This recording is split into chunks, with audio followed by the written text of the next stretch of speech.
Hey y'all, how are y'all feeling? I am here in the flesh. I hope all of my lovelies can join me. We're going to be discussing. Look, every time I try to be great and show y'all my food, my thing don't be acting right.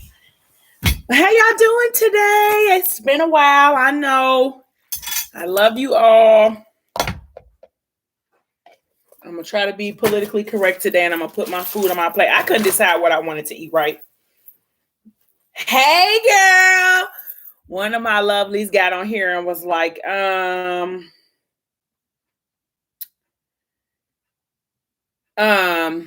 you should try some Mexican food. And I was, but the Mexican food was taking too long. And I said, I'm going to just stick to what I love and what I know. And I'm going to go ahead and dive into this seafood. But I didn't get nothing extravagant today. I just got some shrimp, some sausage, and some I'm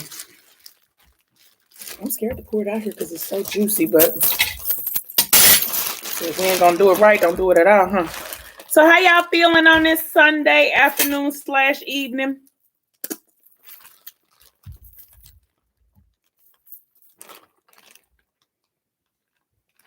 I'm doing just peachy. Hey, Zaria Boo, how you feeling today? Kiera, I hope you in here somewhere, boo. You are, give me a holler. So last time I left off on all I needed was some cucumbers and I would have been set. They be chinchy with their food when you don't get a lot of seeds. So all I got is some eggs, some potatoes, and some sausages, and some rice. There's something about this here rice that I just can't break up with. It's just so good. It just is. So let me tell y'all. I read Butterfly 4 when it first released on the Book Lovers app. And I was like one of those people that was being hard-headed. And she said, wait, don't download it. And I was hard-headed and I downloaded it anyway. And so when I downloaded it anyway, I was able to read Butterfly 4, but I only read it one time. Usually I double back on books. Like I'll read it one time, let it settle for a minute, then I'll go back and read it again. Well, I haven't read Butterfly 4 for the second time. So this for real is my second time going through it with y'all. So the last one we left off on was Morgan found out that that they basically tricked her into having Bash legally adopt the twins. When she was in distress and all of that, Christiana was giving her papers for her to sound like dual citizenship, for her to have citizenship in London and in the States or whatever. So when she was doing that, she was just signing papers. She wasn't asking what it was. She was in a whole nother mental space. So she wasn't asking what the papers were. She was just literally signing them. And so what she did not know was that she was basically signing over permission for Bash to adopt her kids. So basically now he has legal rights to Masari and Yara, and she didn't even know. So she's like, why do you want to be with a person who don't want to be with you? Like, I'm 21 years old, so you about to try to ruin my life because I don't want to be with you no more? And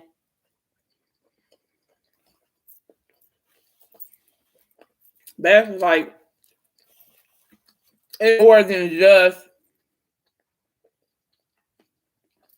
you not wanting to be with me. When he's like, you don't know who you are, you don't know what you want to do or who you want to be with. When it was just us in London, and you was basically going through depression, I was who you wanted. But in actuality, Bash, that's not right. She didn't want you. She just was settling because she was running. She was running from the pain of having to deal with the fact that Messiah did her the way that he did her. And then on top of doing what he did, he died. So like she didn't want to really be with you for real. Like she was settling with you and you was just letting her. You were just going along with it.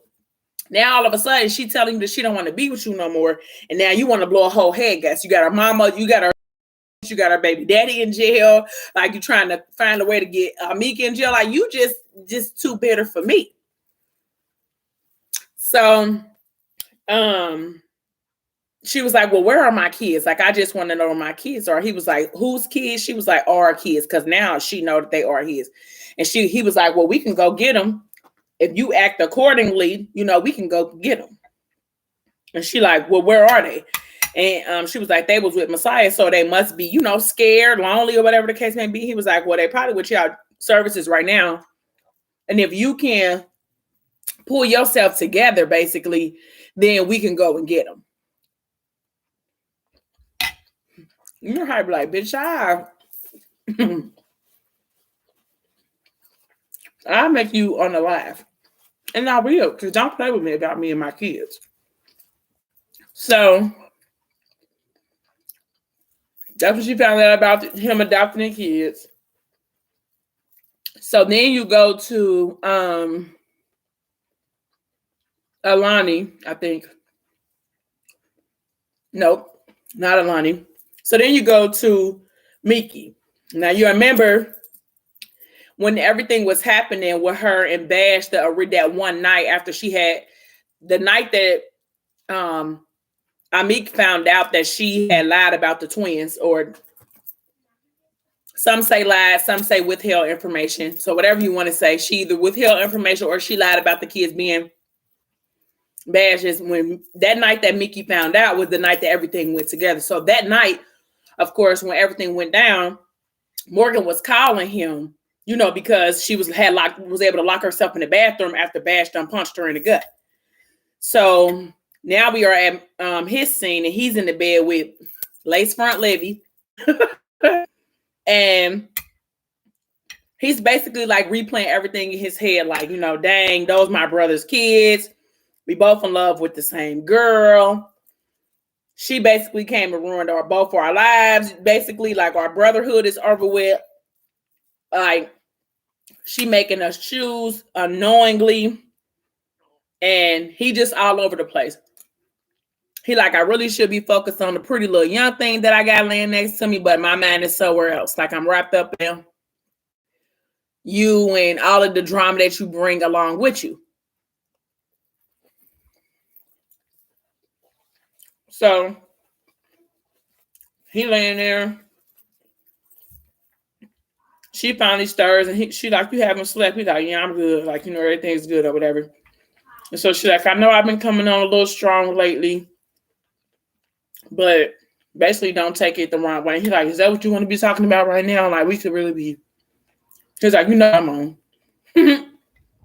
Basically, like, girl, give me the goodies and stop all this extra conversation that you're trying to have. Because, like, why make it heavy, Liv? Livy, like, we've been smashing for a long while now. Like, why? My daughter get on my nerves. Because why would she turn it up that loud? Like, why try to get serious now when you already know, hey, girl. Like, why try to get serious now when you already know what it is that me and you do? But, okay. So, they proceed to be grown-ups, you know what I'm saying? And do what, I ain't gonna say lovers because we know Miki don't love her, but they proceed to do what grown folks do. And I think after she gets to the magic, yes, we talking about Livy. I know we don't like her. It's gonna be real short. It's gonna be long. It's not gonna be long. So once she gets to the magic, once the magic happens for her, then he proceeds to continue on. But then all of a sudden he checks his phone and he notices he's got like mass missed calls on there. Let me tell you something. I don't dislike Livy. I just don't like the way she went about things. Like, I don't like the way that she moved when it came to like her relationship with Mickey, I feel like if you wanted something other than what he was giving you, that should have been something you knew on your own. Like, you shouldn't have took for you to see what he was capable of for you to decide that you was worth more. You should have knew that from the beginning. That's how I feel. Because she was trying to catch him up. But he's so smart. He's like, nah, little bitty. Yeah, you're not about to get me caught up. So in the middle of the process, of course, she tried to tell him don't use no glove. And he like, yeah, you know, like, I'm still sliding this on. And so they proceed to do what they was doing. Everything happens. So then he noticed that his phone is like mass missed messages, mass missed phone calls. Like, you know, like, what's going on? Like, it's the middle of the night. Like, who could this possibly be? So he noticed that it's like 9 calls, not 9. I think I'm making a number up, but he noticed that it's mass missed calls from Morgan. Like, she'd been calling him all night, back to back to back. And he's like, I know Morgan should take it to the left every now and again, but this ain't like her to just call me back to back to back all night like that. So once he go through the messages and see like that she done called him many times, he also noticed that Blue called. And Blue done called back to back to back, and she don't left message. You know, but okay, something is off. Something is wrong. So he like, hold up a second. So he get up. He proceeds to go put on some basketball shorts or whatever. And Livy and the mom is like, are you serious? Like, that bitch calling you, come running. He like, you need to basically talk about some shit that you know about because you don't even know what's going on. Like, you worried about the wrong shit. Like, I can give you Gentleman Mickey, or I can be that nigga that you don't want me to be. Which one is gonna be? So he basically tell her, like, go and take a shower because we finna have to figure out what's going on. So she called Blue back. And Blue was like, oh my God, like, thank you for answering the phone. Like, I've been trying to call you all night. Is Morgan with you? And he like, no, like, Morgan ain't with me. Why you ask or whatever? And she was like, well, because the police came in and kicked the door down while I was with Messiah and the babies. I got the kids with me. Messiah is in jail. And I don't know how to get in contact with Morgan. Like, so I'm just kind of like a sitting duck because I don't really know what to do. And so he like, what? Like, you know, he like, what's going on? He's like, man, that nigga smart. I know he don't got no pack where he lay in. And she was like, she really didn't have no answers because Blue don't really know. She don't know why he's arrested. She don't know anything for real. I mean, of course she know what he do because they've been friends for years, but she don't really know like what's going on. She just really was like at the right place at the wrong time for real. So she got the kids and sorry, y'all, I got this image. But so she got the kids with her. It's just a catastrophe situation for real because Blue got these 2 kids that she don't know nothing about. And I mean, they don't know her. She don't know them. Not to mention, these kids belong to Morgan, who before any of this was a deal, she didn't have an issue with Morgan. But once she felt like Morgan done broke Messiah's heart, now Blue got an issue with Morgan. Then Blue that had MJ. And so to like have to be in the presence of your baby mama and her kids, y'all kids, and my kid is like, that's a lot. That's a lot. I know that Blue is his best friend. Right.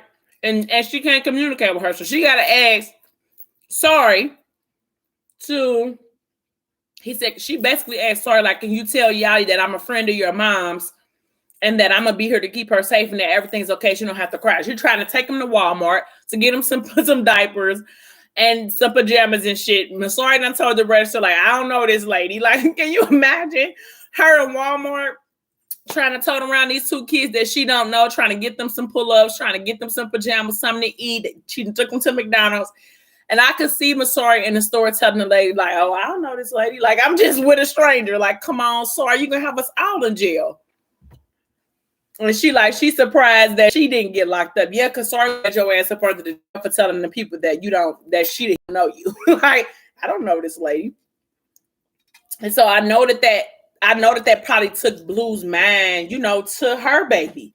And what it could have been like if her baby would have made it. Like, would the situation still be the same? Would the circumstances still be like they are? Would Messiah still be so, thirsty to be with Morgan? Or would he have just decided to, like, do family with her? Like, I'm pretty sure her mind is all over the place, because mine would be. So she's telling Mickey what happened. They came and kicked down the door. They got a warrant. He like, now he thinking like, damn, like what could he have done that would have got them, pressing down on him? He ain't even been back that long. Like, what is going on? All types of run through his mind. So in his mind, he's still thinking like, this is my brother, but we really ain't friends no more for real because of Morgan and the relationship that we both share with this girl. But I ain't gonna leave my niggas thinking, so I'm gonna find somebody to go get him. So he like, all right, well, just I don't know if he told her like, you just keep the kids. I'm gonna figure out what I can figure out on my end. I'm gonna call a lawyer for him or whatever, and I'm gonna figure it out. And she like, okay. And so after that, he calls Issa, and he tell Issa what's going on. And Issa like, what? Like, what's going on? Like, what happened?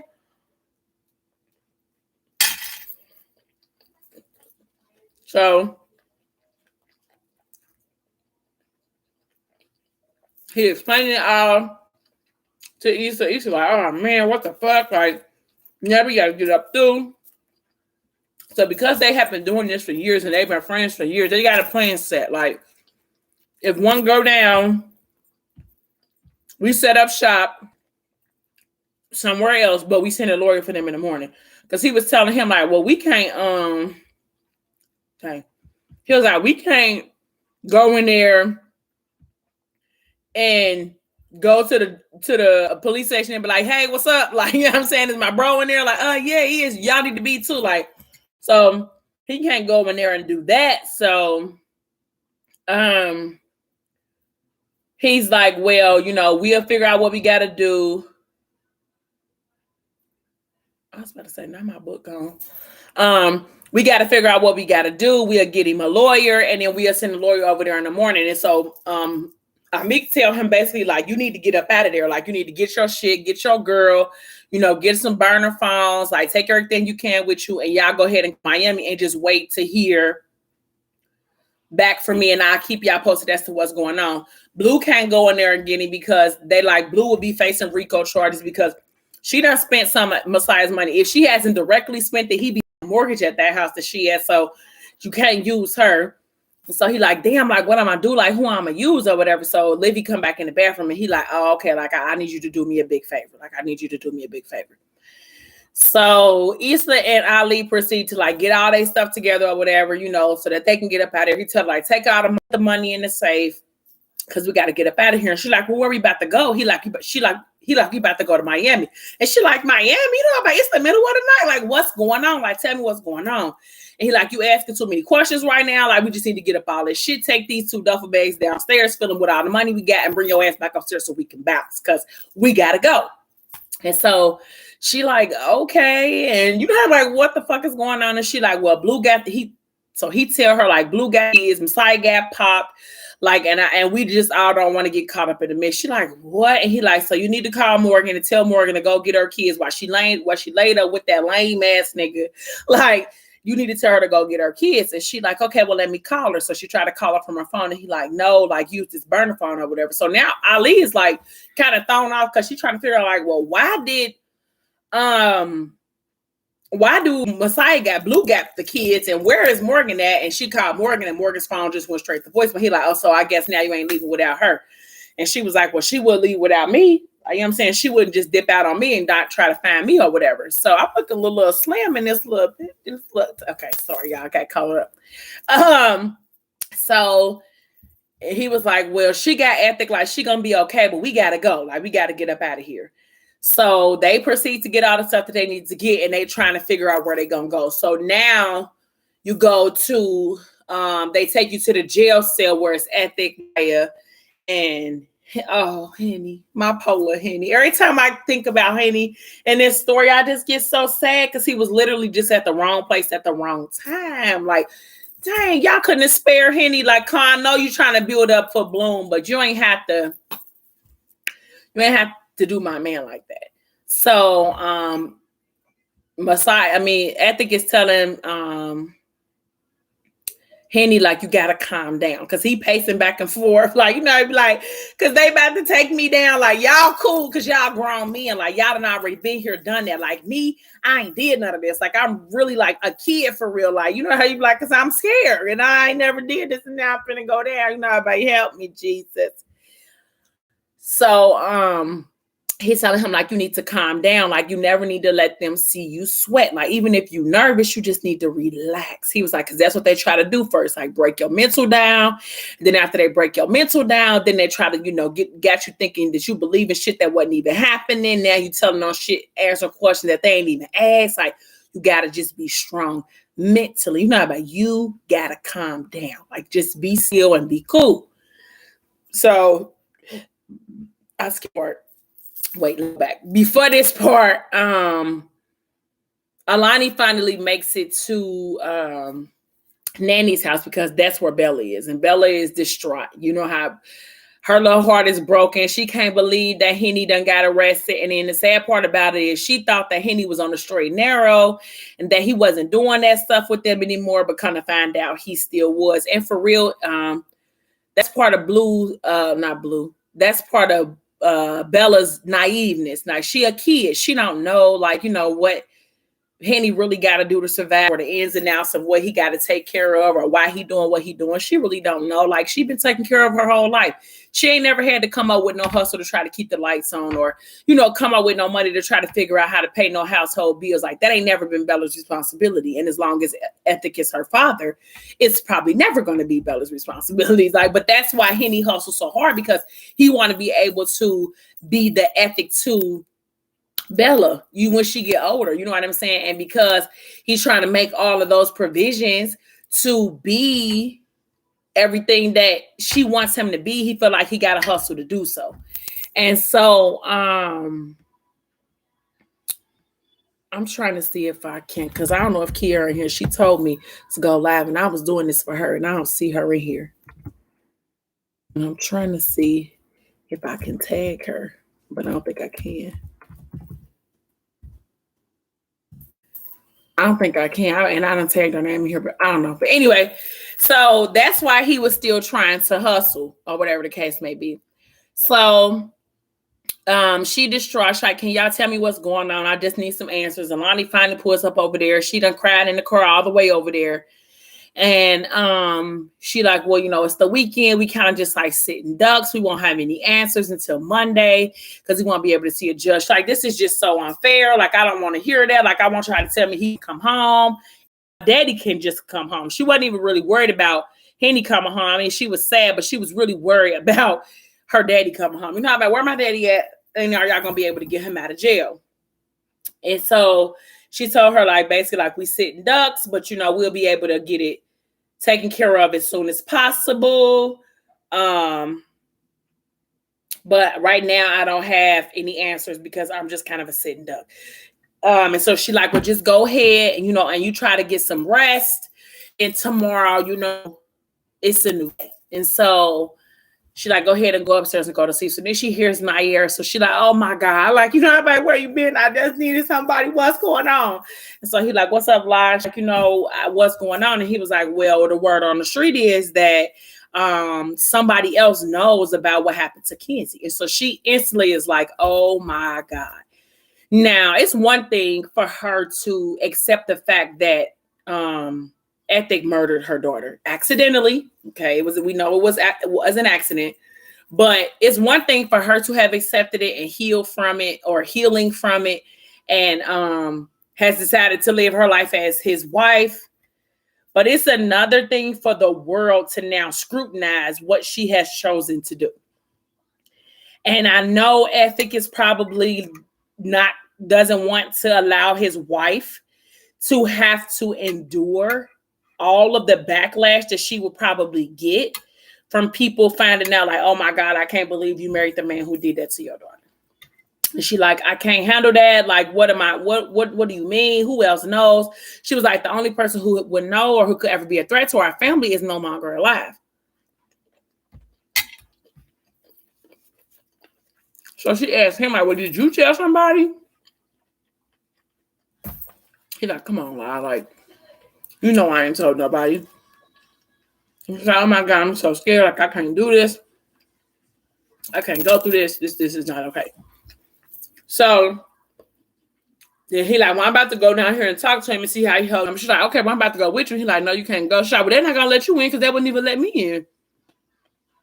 And he was like, they have to let me in because I'm religious counsel, so they would have to let me in. So he goes down there, and I don't think because I'm in the process of rereading right now so that I can make sure that I'm all caught up. So they go.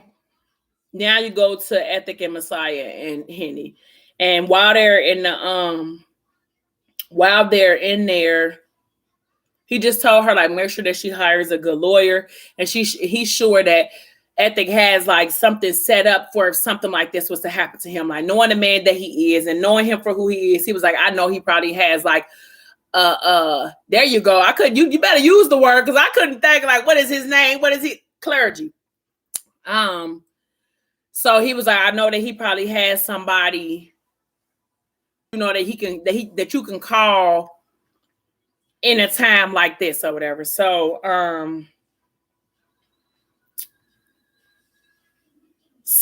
there you go now they have like split them up. They took Henny and put Henny in one room. They took Messiah and put him in one room, and now they got Ethic holding in another room somewhere as well. And so they got Messiah in a room, and you know, like I feel like I know that Ethic is tough, like I know he is, and I don't really think that Henny is as tough as he could be because this is his first run in. But like Messiah, I know he thorough. Like I knew he wasn't gonna tell. Like I know he's not gonna like give up no information that he don't need to give up because he just that type of. To me, he's so thoroughbred. Like you know what I mean. Like even though he might not be everybody's first pick, he gonna stand behind what he gonna stand behind, and that's just on period. So they got him in the holding cell. They asking him all type of questions. Like you skipped town a few years ago. Like we didn't know where you was at, you know, what you was doing. But we know that you was involved with a whole bunch of robberies that was going on up and down the highway. So he just ain't saying nothing. Like he just being a mute. You know, I'm like, nigga, just like I don't got nothing for you. So they running down all of his crimes. The dude that he beat up at Morgan School, they running that down. Lucas, they running down the dude that he shot. No, that's the same dude. The dude that he beat up at the what's his name? Because that was the other guy that raped Morgan.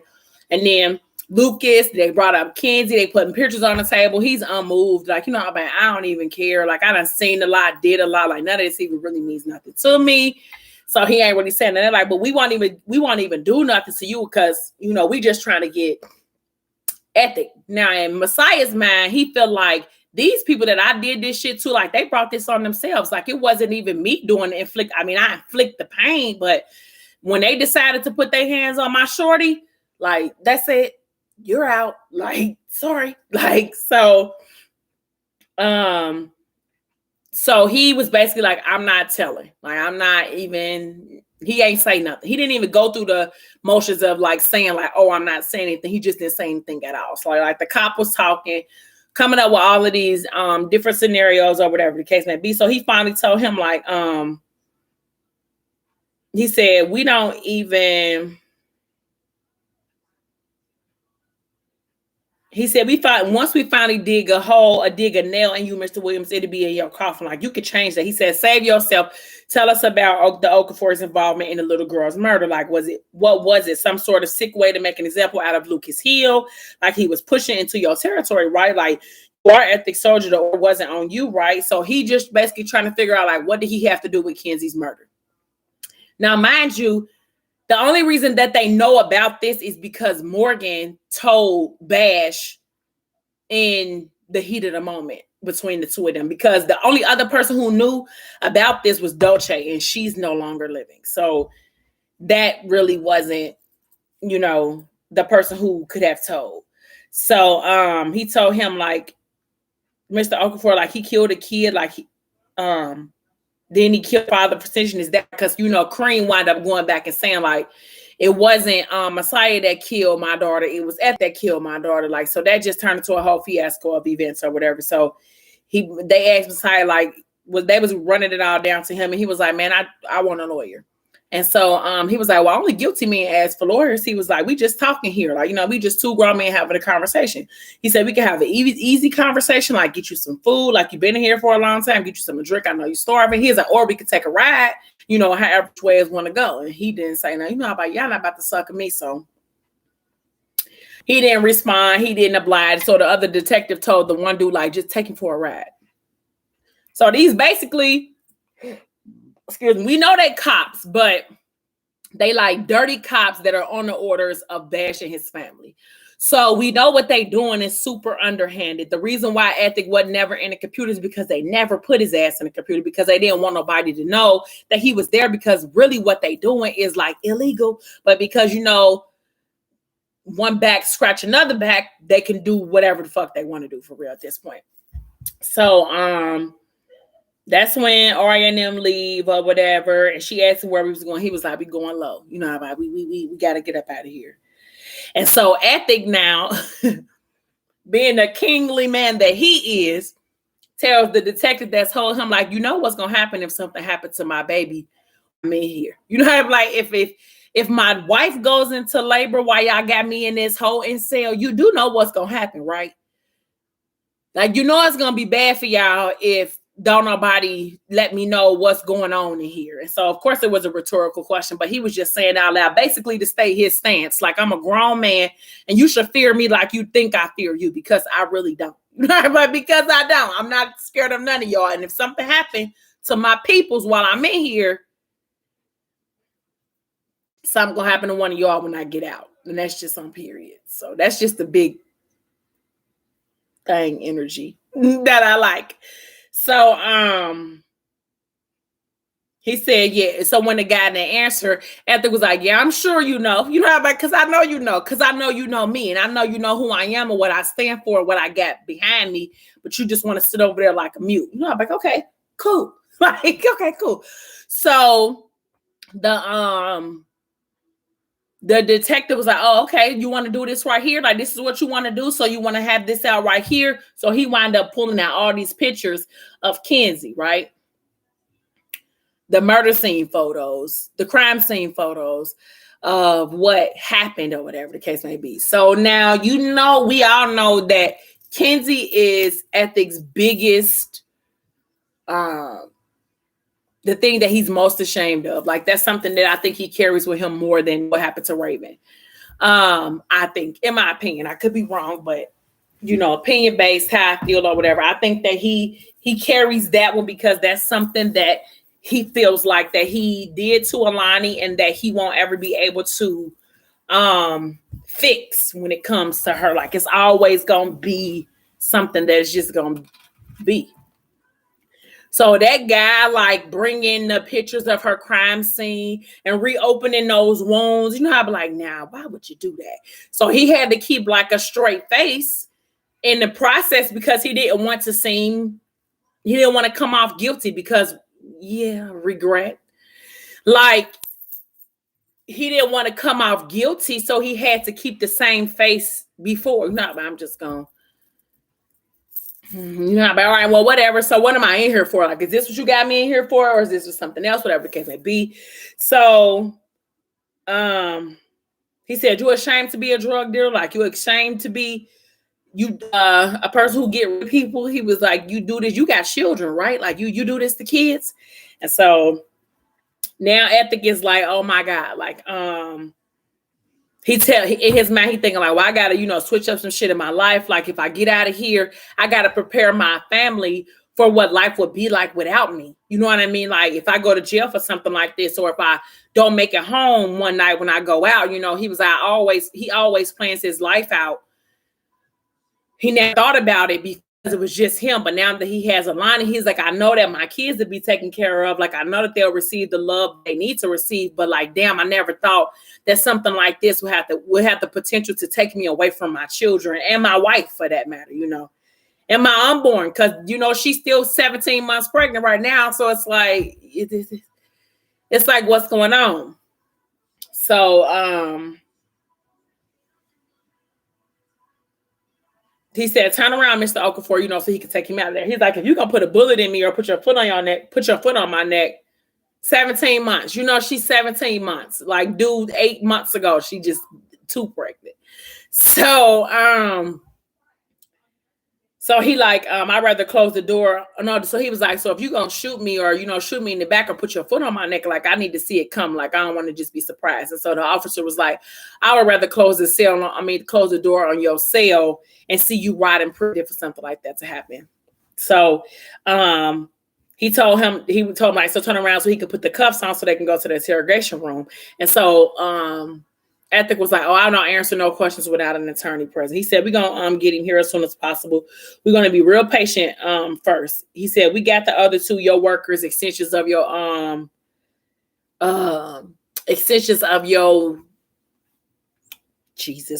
enterprise. He said, we got them under question and let's see how long before they break first. Like, just sit right here. So, like, we know that, like I said, I know, Messiah not snitching. Now, Henny, I don't know if he would really snitch because I don't really think that Henny even has enough information on Ethics Enterprise to, like, sink his ship. He may know some stuff about, like, Miki and them and all of the stuff that Miki and them has done, but I don't think he has enough information on Ethic to even, snitch on him or whatever the case may be. So why do my thing say 0 people is watching? Is y'all watching? Like, give me a smiley face in the comments to see you watch, because this say that I have 0 viewers, and that makes me a little sad. No, but so they had until Monday. Okay, they had until Monday to basically figure out a way to get whoever to turn on whoever to get. I like those smiley faces, to get whoever to turn on whoever so that they can get as much information as they needed to get on Ethic and his enterprise. So now Alani is back home. Okay, she went back home to her Ethic's house, and she's sad because it's quiet. There's nobody there. She don't really know, like, what's gonna happen. Like, even though her man is like the king of all, you know what I'm saying? It's like, what do I do? Like, if he don't come home, how am I going to live? Like, how am I going to survive? I got 3 kids, of his that I will have to take care of. We know that Morgan is not a kid, but she still counts. And then I got this newborn that I'm about to have. And I live in the house. I don't go to work. Like, my husband is a billionaire, basically. Like, how is she supposed to continue life without him? Like, I would be distraught. I'm like, somebody please get my husband up out of here. Could y'all just tell me what's going on? Because this is stressing me out. Because I would have been stressed out like her. 17 months pregnant, can't sleep, can't eat. That's just too much. Just too much. So she get home and ain't no noise because Easy's not there. Bella's not there. She just stressed out. So she said she wondered if she missed their last moments together, like their last moments to be happy. Oh, you know what? You're right. I didn't even think about that. You smart. Deanna, you smart. You right. She got her money coming from the residual. She got her money from owning the whole block. You're right. So financially, she'll be. You're right. I forgot just for a moment. You had to bring me back. Okay, you're right. So financially, she would be set. And I'm sure he got a life insurance policy that's like out of this world. If that was to be the reason why he was to take, like, I'm pretty sure like it wouldn't be hard for her to figure out the next steps financially. But okay, like not financially, but emotionally, I would be distraught. That's my man. I love him. Give him here. Shit. I don't want him gone away. I want him home all the time.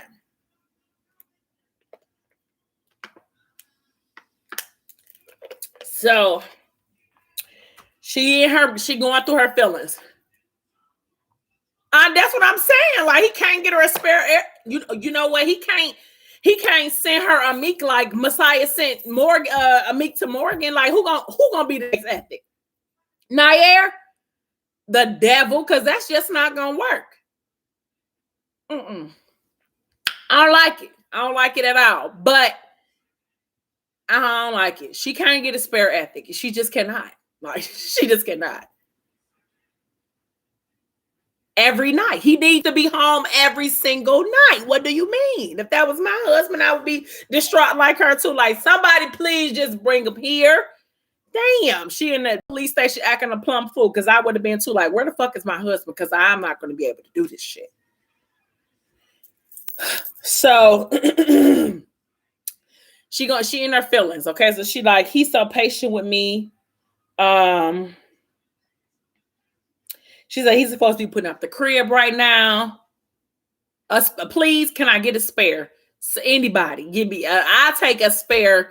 Nah, I'll take an Issa, Saya spare. I'll take a spare. Any of them. Anyone y'all can spare, just give them here. I'll take one. She said, I'm supposed to be fussing about him not using the right tools to put the crib together.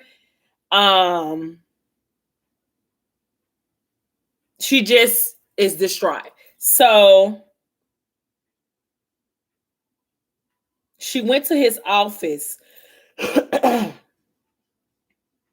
think she wound up going to his office because outside of the regular, rooms of the house, this is like something that is probably the closest to his domain where it's just him, So she said they had battled enough bad to last a lifetime. So she never ventured in there because she never wanted to find something bad.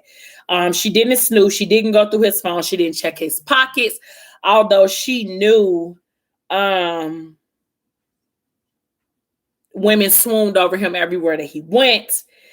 But she didn't pry. She existed in the comfort that Ethic had painted for her. Now she found herself afraid to even touch one thing on his desk, nervous about popping a bubble that existed inside of a realm where everything felt good, all made sense, even if no one else had the capacity to understand. So if she found something, anything damaging, they would never go back to that place again. Trust once fleeting, it was impossible to chase down. So she tried to convince herself not to go through this man's stuff, because if I find something in here that he's not perfect like I envisioned him to be, or that our life is not perfect like I envisioned it to be, then we just gonna be messed up. So to save us from all of that mayhem and madness, I'm just not gonna go through it. Like, I'm just not. Like, I would have been like Alani, like, let me get the fuck up out of here because I don't want to know. I don't want to know. Not that I think that Ethic was doing anything crazy or that he would, but I ain't even gonna put Ethic in the category that I'm saying like he's a man, because I'm just not, because I feel like Ethic is king and I just can't put him in the same category as the rest of the niggas. You know what I'm saying? I just can't put him in there. I just can't. So she sat at the leather chair and pulled open the drawer. Nothing important, like a $700 pen. Like, why you got a $700 pen, Ethic? I'm not really sure. She said some Tiffany paper clips. Like, why that man got Tiffany paper clips? Can somebody tell me why he got Tiffany paper clips? What do you need Tiffany paper clips for? If you go get a box of paper clips from the 99-cent store, the hell you need Tiffany paper clips for? They better hold that paper together forever. Damn Tiffany paper clips. I don't understand. But I guess if it ain't Tiffany paper clips for Ethic, right? Like, if it ain't Tiffany paper clips for Ethic, I guess it ain't right. You right, because his name is Ezra. You right. I mean, yeah, the dollar store, girl, they got good paper clips. They even got small, medium, large sizes. They got stripes, all kind of colors. What the hell he need a Tiffany paper clip for? Just because he can afford it? That's all it is. I just can't. But that's my man, and I'm going to stick beside him.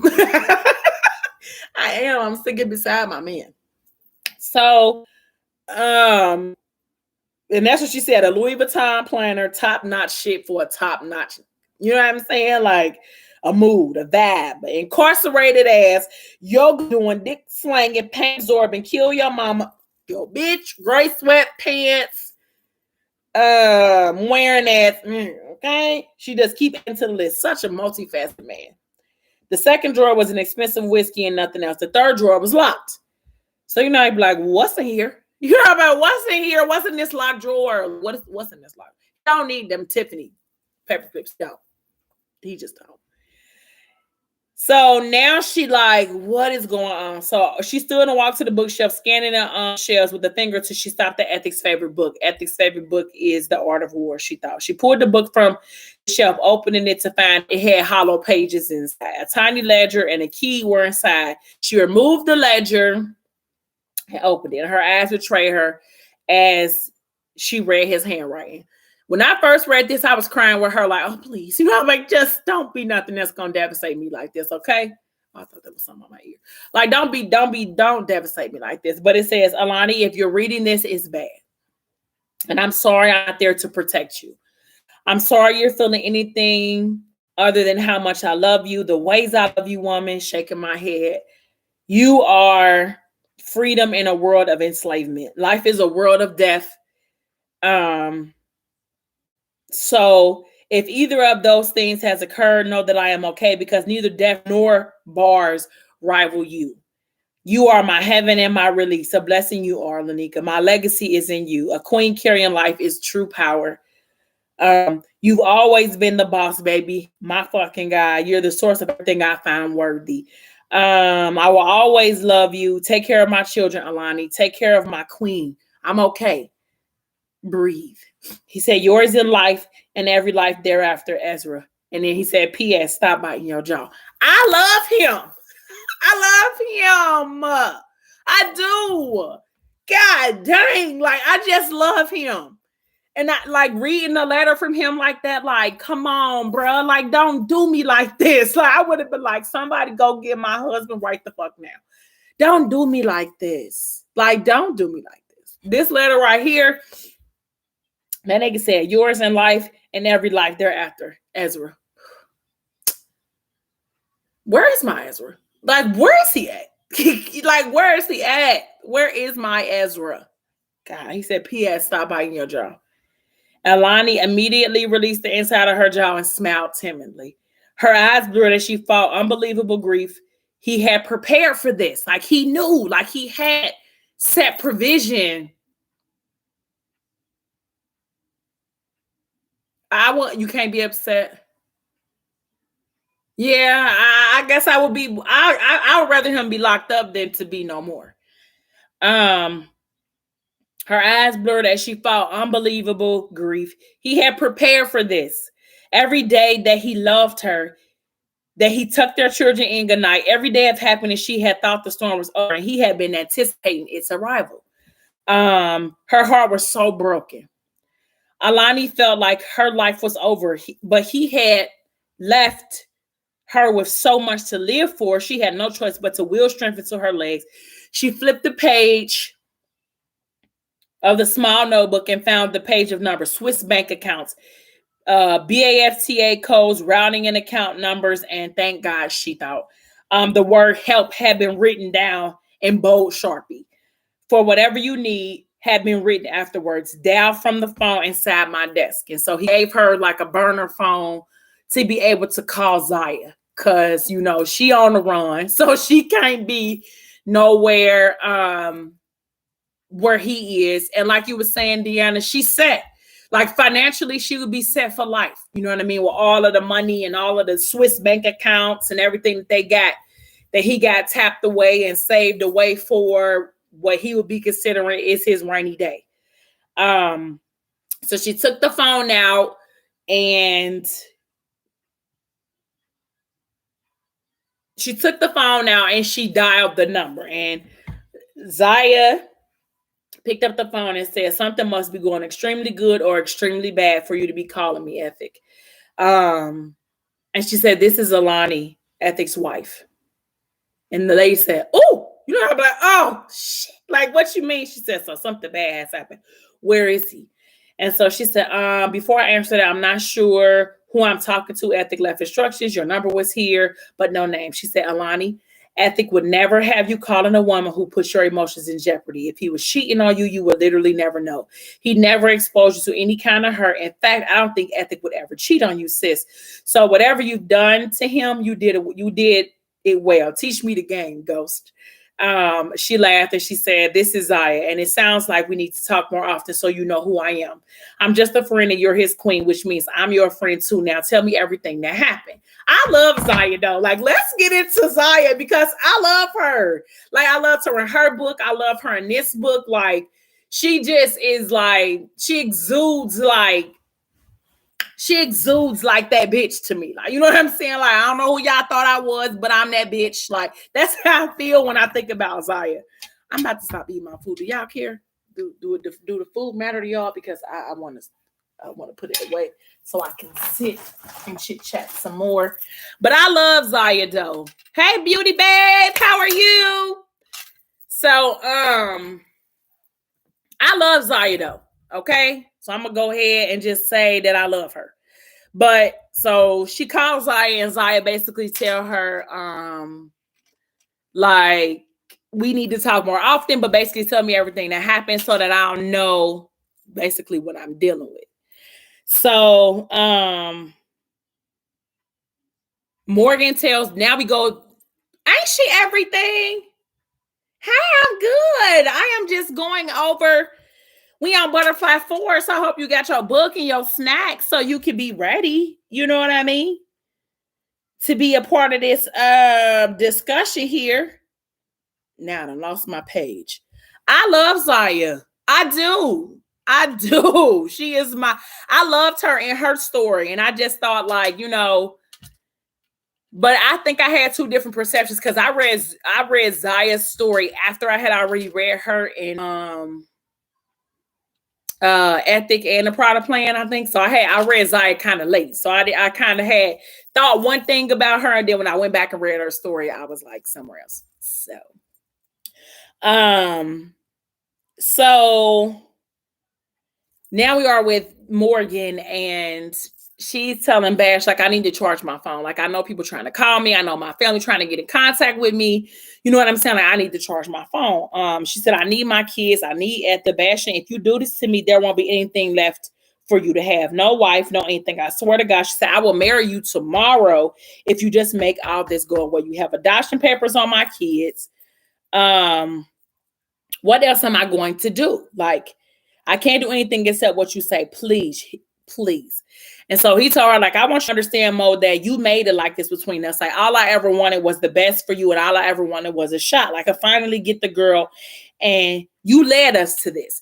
Basically, Bash was like, I waited 2 years for you, you little hussy. Like, I waited 2 years for you. You put me on hold. You put me on the back burner. Basically told me you wasn't ready because of all of your history. Then Sir Swoo a lot comes around and you give it all up to him without a fight. He didn't have to wait 2 years. He didn't have to endure the sad, lonely nights. Like, you met him one day and in Vegas, you was busting it wide open. Like, so no, like, you don't work like that, sweet thing. And I'm sorry, but you the reason that why we are here. Now, I don't necessarily agree with Bash.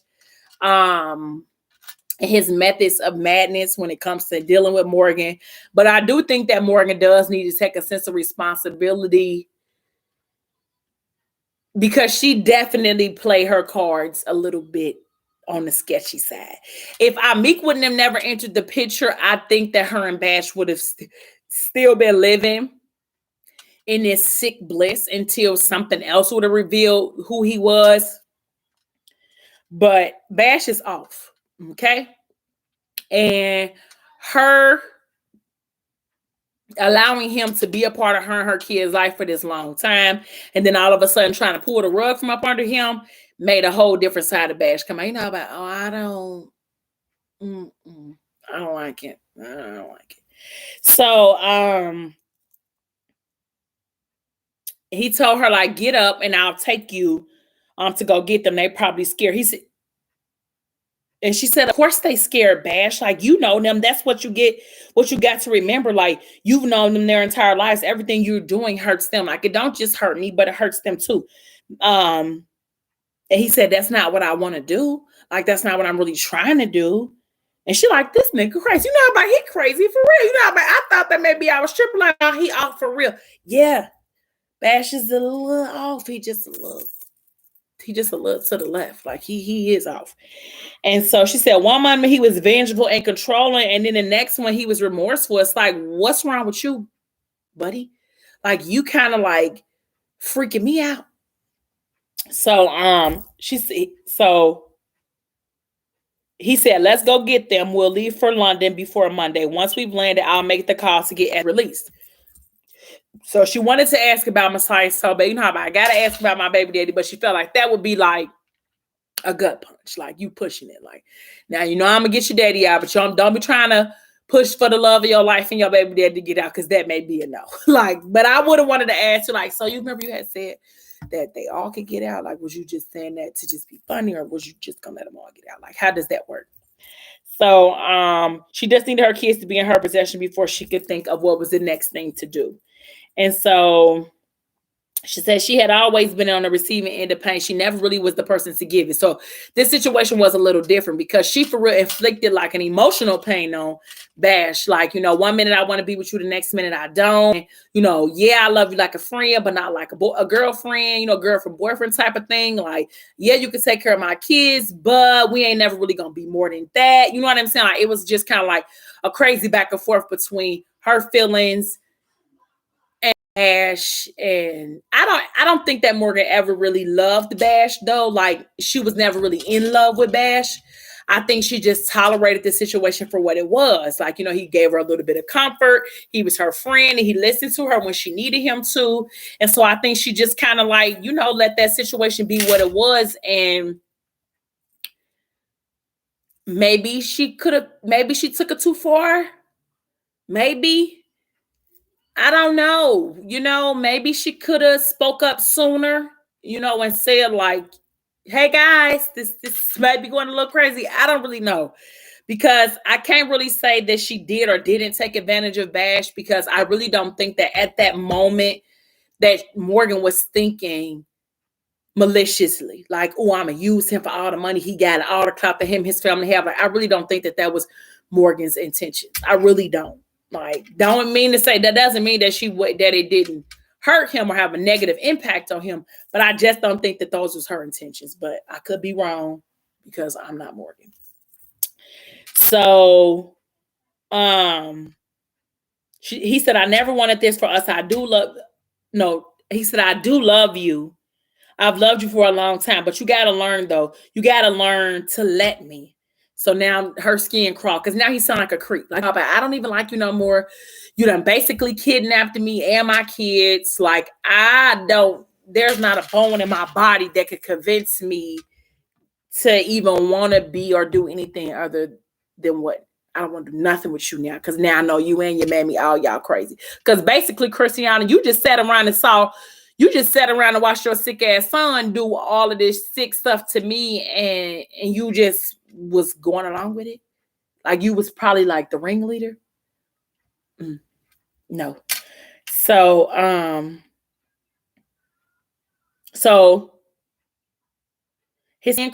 skin crawled. He got on his knees in front of her, bending to kiss her knee, and then opened her thighs so that he could fit in between them. You know, I'd be like, Bash, like, you dirty, filthy son of a, like, this is what you want to try to do right now? While I'm trying to figure out where my kids are, that's what you want to try to do right now? Like, you something's wrong. Something's wrong. And so he like, let me, Morgan. And she said, Bash, I can't. He said, try. Like, let's try. Like, right now, after you done told me you done snuck and adopted my damn kids, punched me in my stomach, choke me out in front of your mama, and this what you want to do right now? Like, come on, what's wrong with you? It's a no, Bash. It's still a no. It's a no. And so he tried to kiss her, and she cried out as he pushed her back onto the couch. She said, Bash, wait, I'm hurting. He looked down at the way she was holding her stomach, and he lifted her shirt. So Morgan's entire stomach was evidence of his harm. Like, the damage was enough to turn him to steel. Like, yeah, because this is what you did. And he like, fuck, Mo, like, why do you make me this way? Like, you made me wait so long. I thought about it night after night. I tried to be a gentleman with you. Then I'm sorry, Mo. He said, like, I'm sorry. Like, kissing. kissing her skin, trying to soothe the pain. I don't want to be this way with you. I've tried hard not to be like this with you. You know how you be like, why you keep saying that? Like when you say like you wouldn't try to hard not to be like that way with me. Like, is you like this with other people? Like, what's wrong, Bash? What's wrong? You is scary. A little bit terrified. Like something's off with you, Bash. Help us, Jesus, because he's off. So she didn't know what to say, like, you know, what to say or do. Like, yeah, you're apologetic for what you have done because what you did was very traumatic, but like it's like she does have a sense of remorse too, because she feel like maybe I did like string this on too long. Like I should have stopped it before it got this far or something. I don't know. I don't like Badge though. He's sick, okay? And so she said, I know I'm wrong. I did this to us. She said, I promise I'll do better. Like I promise I will. Like we could just start over. I can go back to being that little freshman girl who walked into your class. And you can go back to being the guy who always stepped up to save me when I couldn't see when I even needed help. Like we can be those people, Bash. Like we can be those people again. And I think this is her trying to get him to be like, you know, come on, like. So she was trying to say, like, she was trying to lay it on thick. You know how, like, because I'm sorry. I just want to go get my kids. Can you please take me to go get my kids? And so,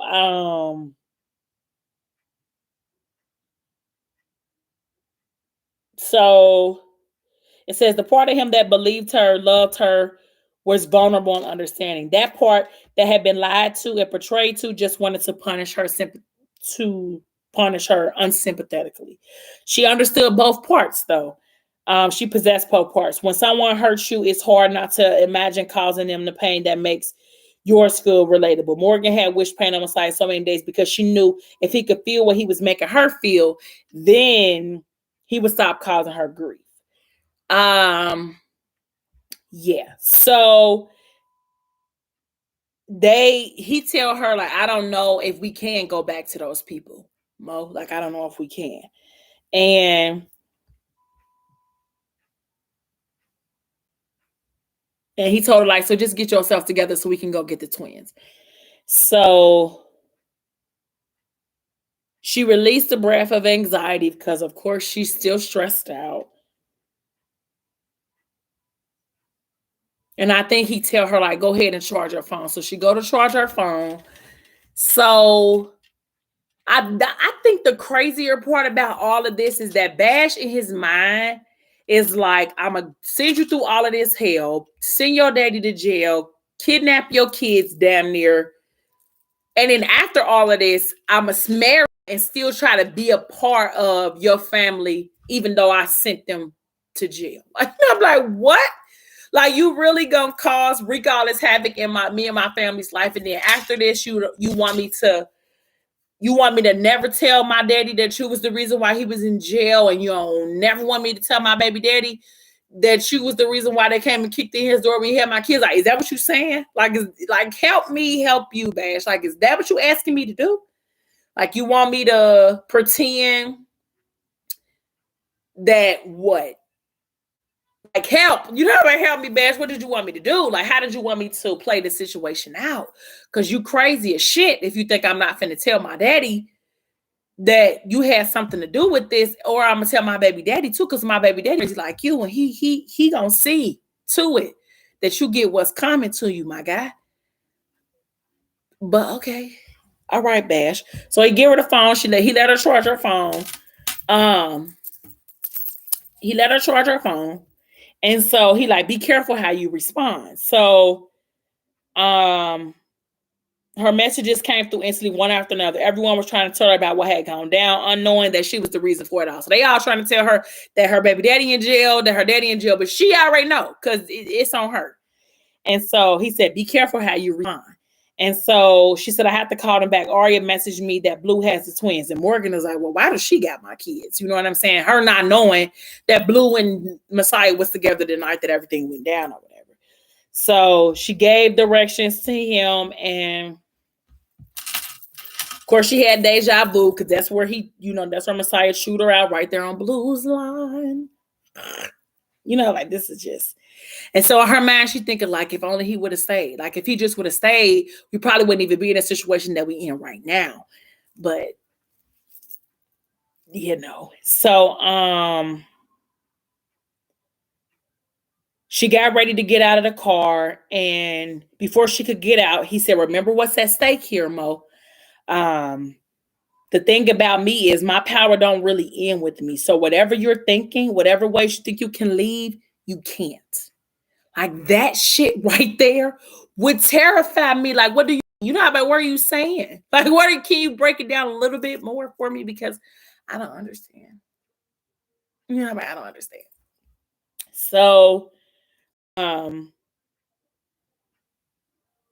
so she's like, I ain't gonna be able to live like this. Like, this is not something else. So she go in there and she ring Blue's doorbell. And so Blue opened the door and she like, Morgan or Mo, and she like, are they okay? And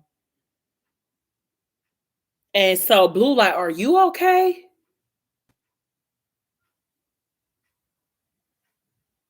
I don't know. That's what I was thinking. You know what else I was thinking? I don't know. I don't know. I don't know, Deanna. I don't know if it ends with his mom or his dad too. You know what I'm saying? Like we don't really know how many people is tied into this little circle with Bash and his family and all of them over there. So we really don't know. Like, gone. Don't do that, Deanna. Gone, okay? Just gone. So it says, "Are you okay?" Blue said, "Are you okay?" And it says, Blue asked frowning as she pulled at the sleeve of her shirt to cover the tattoo on her hand. And so Morgan said, "Well, where are they?" And Blue stepped aside and let Morgan be able to come into her house or whatever. And so she led the way to where, she saw them and they were asleep. She didn't care that they were sleeping. She cried over them so loud, hugging or whatever the case may be. She said, "Oh, thank God you're okay.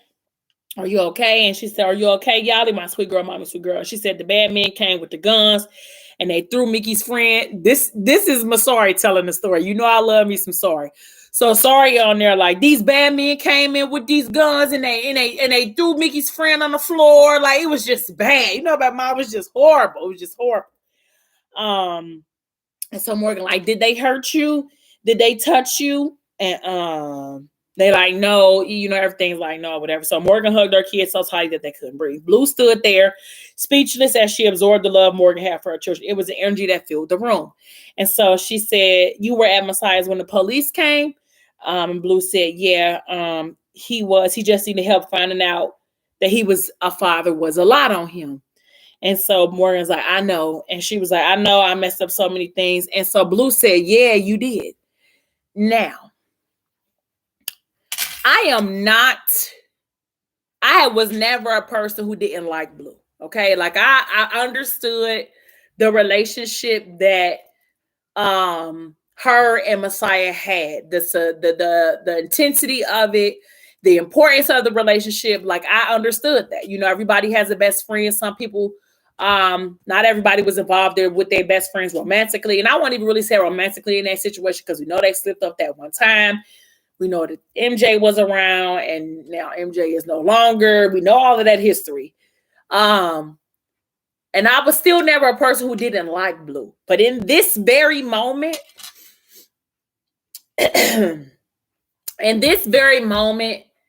with everything that was going on with Morgan, I felt like if I was Morgan, Blue would have had to catch this fade. Because who you talking to, Blue?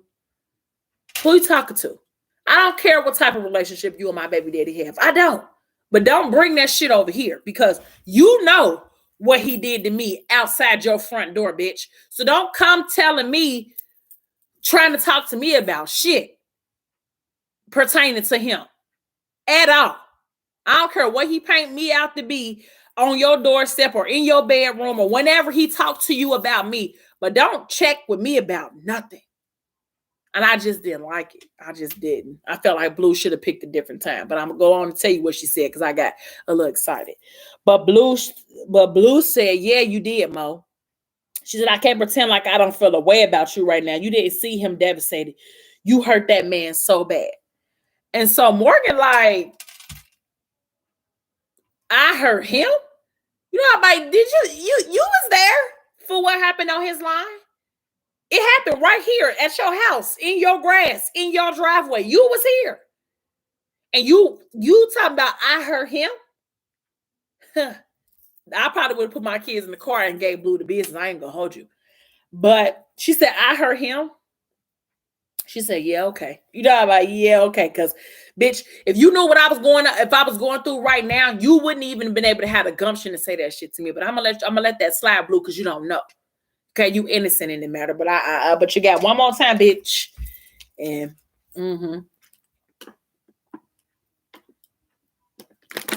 you got one more time, and you're gonna have to catch this fade. So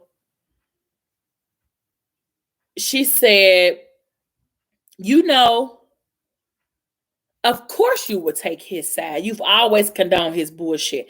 I tried not to dislike you. I tried to be understanding of your friendship with Messiah, but you know what? Fuck you, Blue. You're just as much to blame for him not knowing he had kids as I am. And she said, really? Queen Morgan, everybody's guilty but you, right? Girl, get out of my house with that. Like, you took it too far. She said, you fucking kept him from me. She said, I came to you. She said, no pride, no worth, nothing. I begged you to tell me where he was at. I begged you to tell me what was going on with him, bitch, and you didn't. She said, I begged you to just reconnect us. She said, and you stood at my face, staring at me with fake ass sympathy like you was a fucking gatekeeper or something. She said, I was pregnant then. She said, you're another woman. Don't tell me you didn't know. I needed him. She said, my man, mine. She said, and you like the fact that you had the power to keep me away. So, bitch, fuck you in your judgment. The nigga would have been mad, would have been here at my side, rubbing my feet, kissing my belly if it wasn't for you playing guard dog. She said, but good job, best friend. See, that would have been me. I ate her ass up. She said, you so this is Blue now. You so selfish, literally. She said, the most selfish person I've ever met. She said, you have no idea what anybody else goes through outside of you. You tore him apart. All he's ever had was his crew. And little Morgan Atkins strolls in and hops in on not one, but two crew niggas. Had to have your cake and eat it too, huh? She said, well, guess what? The table broke, Morgan. She said their friendship will never be the same again. And now Messiah's locked up. How much you want to bet it's behind something stupid he did over you? Morgan shook her head, but she couldn't offer a defense because Blue was right in that moment. She said, do you even love him, Mo? and Morgan said, let's be clear. B. I could hate that nigga a million different ways, and my hate will still be full of more love than anybody else can give that nigga. And I'm the fuck up, dude. So, like I said, I never was one to really feel no type of way about Blue. Like, I was okay with their relationship. I understood it. But I do feel like in this moment, that Blue overstepped her boundaries just a smidge. Like, you shouldn't have dibbled and dabbled in any type of conversations concerning Messiah and Morgan's relationship. Like, you could have felt how you wanted to feel, but addressing her at that moment, I don't think that was the right time. I just don't. So I think I'm gonna stop right here because I want to be able to come back on and talk tomorrow. So thank you guys for watching and hanging out with me for this hour and 13 minutes. Let me know if you guys like the lives better, or do you want me to go back to like recording videos and just watching the videos and the playback of the videos. I like the lives because I like to be able to talk to y'all while I'm actually recording as opposed to reading the comments afterwards. But you let me know what you guys like. So until next time, like, it's Sunday, I got to get ready for work. So until next time, my lovelies, bye my jujubes.